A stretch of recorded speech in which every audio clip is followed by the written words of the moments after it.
लोकसभा चुनाव से पहले चुनाव आयोग ने कड़ा निर्देश दिया है कि अब जाति, धर्म, भाषा के आधार पर वोट मांगने पर कार्रवाई होगी। यदि आप जाति के नाम पर, धर्म के नाम पर वोट मांग रहे हैं तो इस पे कार्रवाई होगी। अब इससे सबसे ज्यादा कौन पार्टी को नुकसान होगा? और कहीं ना कहीं जब जाति और धर्म के नाम पर जब चुनाव जीतता है तो वो विकास यही सब चीज़ों को समझता है कि हम मंदिर बना देने से विकास हो जाएगा, मस्जिद बना देने से विकास हो जाएगा। और कहीं ना कहीं ये देश का दुर्भाग्य है कि इस देश में जाति और धर्म के नाम पर वोट लेके आने वाले समय में धीरे धीरे देश को बर्बाद की दिशा में आगे ले जा रहा है। वर्तमान समय के लगभग 80 से 90% नेता। लेकिन चुनाव आयोग ने लोकसभा चुनाव से पहले ये निर्देश दे दिया है कि यदि आप इस तरह का काम करते हैं तो कार्रवाई भी होगा। आगे भी क्या है कि जैसे कि आप चुनाव प्रचार के दौरान मंदिर, मस्जिद, गिरजाघर, गुरुद्वारे या अन्य पूजा स्थल का उपयोग करके चुनाव प्रचार नहीं कर सकते हैं। आप ये भी नहीं कह सकते कि हमने मंदिर बनवाया, हमने मस्जिद बनवाया, हमने मंदिर हटा के मस्जिद बनवा दिया, या फिर हमने मस्जिद हटा के मंदिर बनवा दिया। आप सही भी है कि धर्म अपना जगह पर है, राजनीतिक अपना जगह है, और चुनाव का जो मुद्दा होना चाहिए वो जाति, धर्म और मंदिर, मस्जिद, गिरजाघर नहीं होना चाहिए।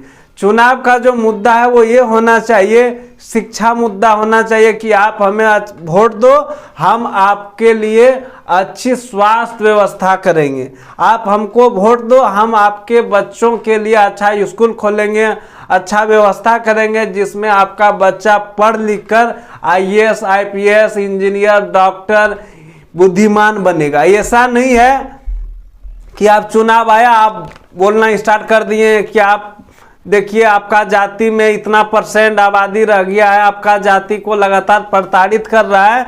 और कहीं ना कहीं इस प्रकार से जो है जब चुनाव में प्रचार होता है जाति, धर्म के नाम पर, तो ये संविधान का भी उल्लंघन है।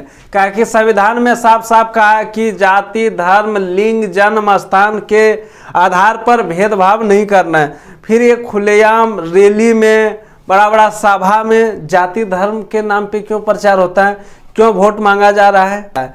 और इस पे कार्रवाई होना भी चाहिए। और चुनाव आयोग ने ये बहुत अच्छा डिसीजन लिया है और कहीं ना कहीं इससे हमारा देश धीरे धीरे जो है बर्बाद की दिशा में काफ़ी आगे बढ़ चुका है और धीरे धीरे बढ़ता जा भी रहा है। क्या है कि जाति और धर्म की ये जो बीमारी है, ये एक बार हो जाने के बाद जिसके सर पे बीमारी चढ़ जाता है उसको दूसरा कुछ नहीं दिखता है। वो मंदिर ही, मस्जिद और जाति धर्म को ही अपना विकास समझने लगता है कि कहीं यदि मंदिर बन गया, कहीं यदि मस्जिद बन गया तो यही इसी से हमारा विकास हो गया। हम इसमें किसी भी पार्टी का नाम नहीं ले रहे। क्यों नहीं नाम ले रहे? क्योंकि ये लगभग सभी पार्टी में ऐसा होता है। ये शायद से 1-2 पार्टी को ही छोड़ के, वही 1-2 नेता को ही छोड़ के लगभग सब में इस प्रकार का गुण है कि वो जाति धर्म पे ही वोट मांगता है। हालांकि विकास भी करता है, लेकिन विकास को न दिखा के वो जो है मंदिर मस्जिद पे ज़्यादा चर्चा करता है। और जब कोई नेता चुनाव जीतने के बाद यदि सही से काम करेगा तो काम दिखा के वोट लेगा। अभी भी बहुत ऐसा नेता है वर्तमान के समय में जो काम को दिखाकर वोट लेता है, जिसमें से सबसे ज़्यादा हमको पसंद है नितिन गडकरी। आपका क्या पसंद है वो भी आप कमेंट कीजिएगा। लेकिन नितिन गडकरी साफ साफ कहता है कि हम चुनाव प्रचार नहीं करेंगे, हम बैनर होर्डिंग नहीं लगाएंगे और नहीं किसी को जो है हम वोट मांगने जाएंगे। आप हमारा काम देख के वोट दीजिए। यदि आपको अच्छा लगता है कि हम जो है सत्ता में आ जाने के बाद, हम चुनाव जीत जाने के बाद हम आपके लिए काम करेंगे, तो ही आप हमें वोट दें। इस प्रकार का नेता होना चाहिए। ऐसा नहीं है कि भाजपा का नितिन गडकरी अच्छा है, बाकी बात दूसरा भी पार्टी में बहुत सारे नेता ऐसे हैं, लेकिन कहीं ना कहीं जब तक जड़ से खत्म नहीं होगा इस देश में जातिवाद, तब तक इस देश का विकास नहीं हो सकता है।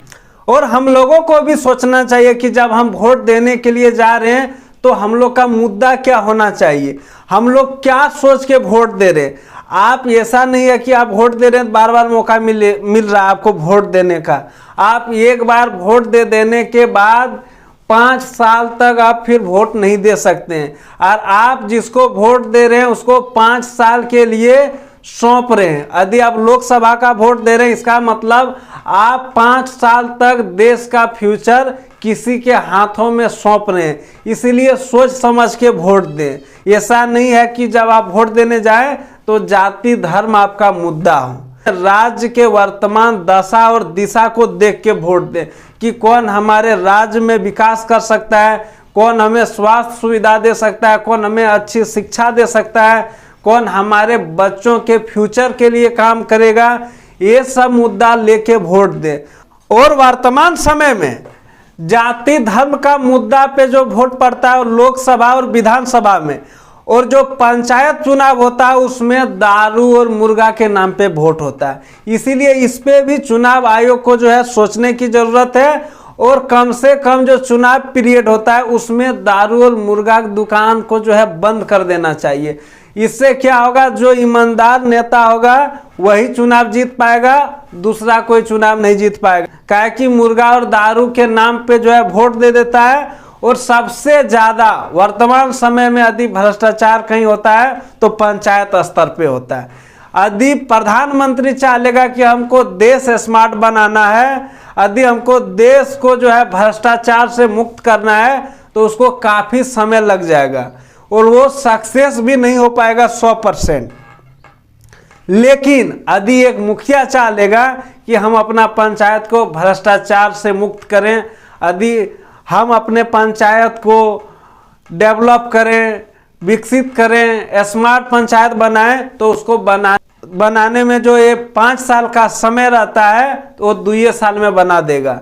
लेकिन क्या होता है, वर्तमान समय में जो है अलग अलग मुद्दा के नाम पे वोट मांगा जाता है, और दुर्भाग्य है कि हम लोग उन्हीं के वही सब मुद्दा, दारू मुर्गा जाति धर्म मुद्दा के नाम पे वोट भी दे देते हैं। बाकी बात चुनाव आयोग के इस निर्देश को लेके आपका क्या विचार है? इससे सबसे ज्यादा नुकसान किस पार्टी को होने वाला है? वर्तमान समय में कौन ऐसा पार्टी है जो जाति धर्म के नाम पर, मंदिर मस्जिद के नाम पर वोट मांगता है? इन सारे चीजों पे आपका क्या विचार है? कमेंट करें। जय हिंद।